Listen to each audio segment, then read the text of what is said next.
आज की इस वीडियो में हम कांकेर जिला में जो है एकलव्य आदर्श आवासीय विद्यालय में जो भर्ती निकली है, जिसमें साक्षात्कार के बेस पे भर्ती होगी। ये जो कॉन्ट्रेक्चुअल जो पोस्ट है उसके विज्ञापन को देखते हैं कौन कौन से स्कूल में भर्ती है, उसमें सैलरी कितना मिलेगी और इसके लिए जो एलिजिबिलिटी क्या है वो है जल्द साक्षात्कार मतलब इंटरव्यू के माध्यम से जो है अस्थायी रूप से इसमें सत्र 2025-26 के लिए भर्ती ली जाएगी।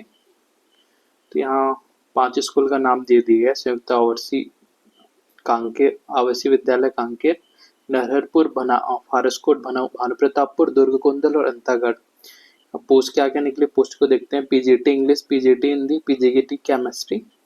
अपने हिसाब से अपना विद्यालय देखना: PGT history, PGT geography, PGT commerce, PGT economics, PGT computer science और PGT commerce economics, PGT computer science, TGT English, TGT Hindi, TGT mathematics, PGT social studies, counsellor, staff nurse, music teacher. ये पदों का विवरण दिया गया है। तो आप फीमेल लिखे हो सिर्फ उसमें फीमेल ही रहेंगे। अब इसका जो विस्तृत विज्ञापन है और www.kankergovernment.in की वेबसाइट पर उसमें देख सकते हैं। और इंटरव्यू की डेट कब कब इसको देखते हैं। ऊपर विद्यालय का नाम दिया गया है, तो कन्या एकल आदर्श आवासीय विद्यालय नरहरपुर में जो 11 तारीख को है।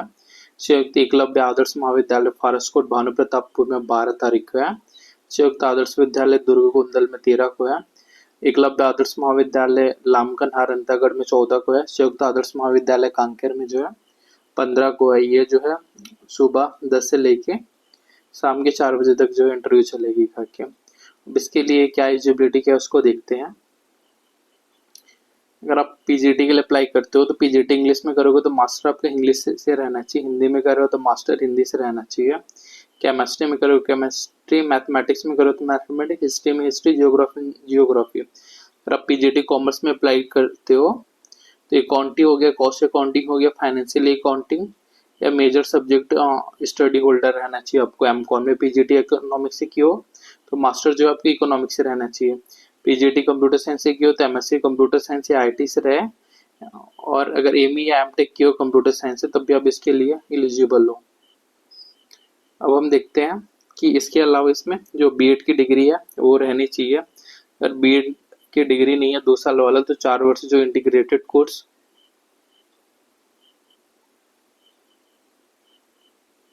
अगर 4 ईयर वाला इंटीग्रेटेड कोर्स की हो तो उसमें बीएड की, तो बीएड की डिग्री जो है नहीं भी रहेगा तो चलेगा। अब हम टीजीटी के लिए देखते हैं टीजीटी के लिए क्या एलिजिबिलिटी है। तो आपको एक बीएड रहनी चाहिए। ऊपर से आप जिस सब्जेक्ट में अप्लाई किए रहे हो वो सब्जेक्ट को 3 साल पढ़ा रहना चाहिए। अगर कोई बीए हिस्ट्री से किया है और वो हिंदी के लिए अप्लाई कर रहा है, सिर्फ 1 साल पढ़ के बीए हिस्ट्री ऑनर्स किया है, तो यहाँ पे एलिजिबल नहीं। यहाँ पे सीधा लिखा है Hindi as a subject all 3 years degree course पढ़ा रहना चाहिए कहा के। तो आप एक तो बीएड की डिग्री रहना चाहिए और 3 साल पढ़े रहना चाहिए। वैसे टीजीटी सोशल साइंस में, टीजीटी सोशल साइंस के लिए अप्लाई कर रहा हूँ तो हिस्ट्री विथ जियोग्राफी, इकोनॉमिक्स या पॉलिटिकल साइंस कोई 2 सब्जेक्ट जो है कॉम्बिनेशन में आपको ग्रेजुएशन लेवल में पढ़ा रहना चाहिए। और यहाँ पे और डिटेल में अगर पढ़ना है तो आप देख लेना। फिर कहते हैं इसमें भी बीएड डिग्री जो है मंगा है, साथ में जो सीटेट एग्जाम रहता है वो क्वालिफाइंग मंगा है। और इसके अलावा आपको हिंदी एवं इंग्लिश, साथ में अगर कोई रीजनल लैंग्वेज है तो बोलने आना चाहिए, उसमें पढ़ाने आना चाहिए यहाँ। अब स्टाफ नर्स के लिए क्या एलिजिबिलिटी है तो BSc nursing from recognised university से रहना चाहिए और उनका रजिस्ट्रेशन रहना चाहिए नर्सिंग काउंसलिंग में और 2 ईयर का अनुभव रहना चाहिए। और काउंसलर के लिए मास्टर डिग्री इन साइकोलॉजी या clinical psychology for recognised university. वो इसमें सैलरी क्या है, अगर कोई गेस्ट लेक्चरर पीजीटी के लिए अप्लाई कर रहा है तो अगर पूर्ण योग्यता पूर्ण कर रहा है तो 35,000, योग्यता पूर्ण नहीं कर रहा है तो 31,000। टीजीटी के लिए 33,000 और योग्यता पूर्ण नहीं होने पर 29,000 है।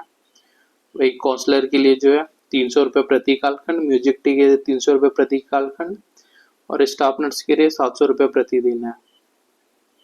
इसमें आयु का बोल रहा है, आयु जो है न्यूनतम 21 और मैक्सिमम जो है 45 वर्ष तक रहे।